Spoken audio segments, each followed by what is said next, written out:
saya Arman Suatimena dengan NIM 2353141097. Perkenalkan, nama saya Satius Joshua Surlayang dengan NIM 235314208. Perkenalkan, nama saya Eugenius Krisna Adicaya dengan NIM 235311499. Perkenalkan, nama saya Krisna Wiranata, biasa dipanggil Krisna dengan NIM 235314219. Analisis penggunaan susu protein di kalangan anak gym di usia 13-35 tahun.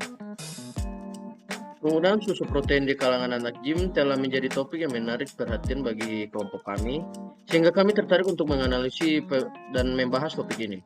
Namun, di balik popularitasnya, terdapat serangkaian permasalahan yang perlu dipahami lebih dalam untuk memahami alasan di balik penggunaan susu protein di kalangan anak gym.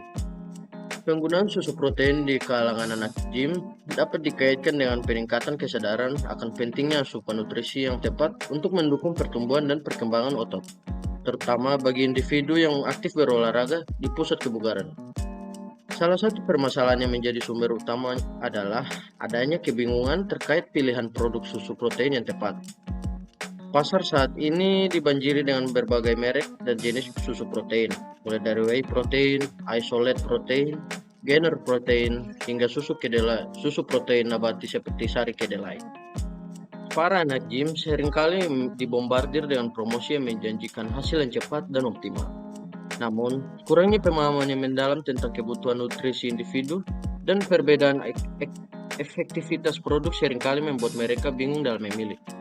Selain itu, muncul pula permasalahan terkait dengan informasi mengenai dosis yang tepat dan waktu konsumsi yang tepat untuk susu protein.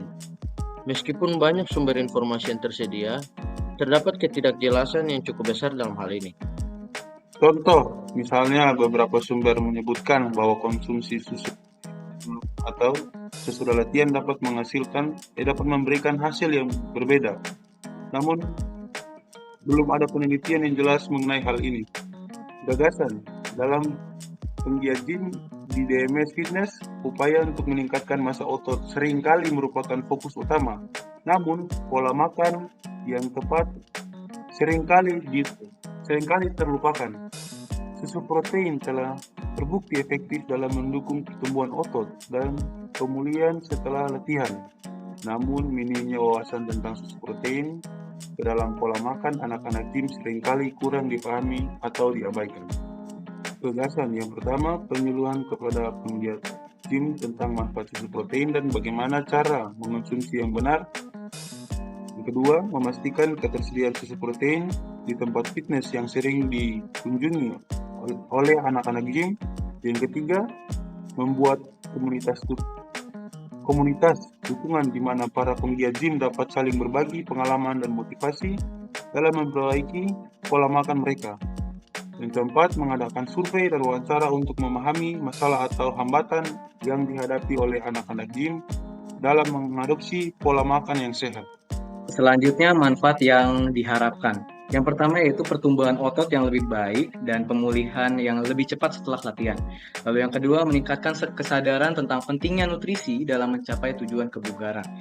Lalu selanjutnya adalah pengembangan kebiasaan makan yang lebih sehat dan benar. Lalu yang terakhir adalah pengurangan risiko cedera dan kelelahan karena pemulihan yang lebih efektif. Lalu selanjutnya adalah hasil analisa. Setelah kami melakukan survei tentang pemakaian susu protein di tempat gym DMS, kami telah mendapatkan hasil data penggunaan susu protein dari setiap orang yang mengikuti survei. Hasil data dari 45 orang yang mengikuti survei, ternyata 38 orang mengkonsumsi susu protein dan 7 orang lagi tidak mengkonsumsi susu protein. Seperti terlihat ada diagram di sebelah kanan. Ini untuk data yang kami ambil.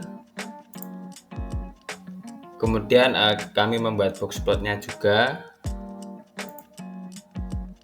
Jadi kesimpulannya, tentang usia 13 hingga 35 tahun cenderung meningkatkan konsumsi susu protein sebagian dari diet mereka. Tetapi di sisi lain, para penggiat gym tersebut lebih memilih real food seperti tempe, tahu, dan dada ayam. Sekian presentasi dari kelompok kami. Terima kasih.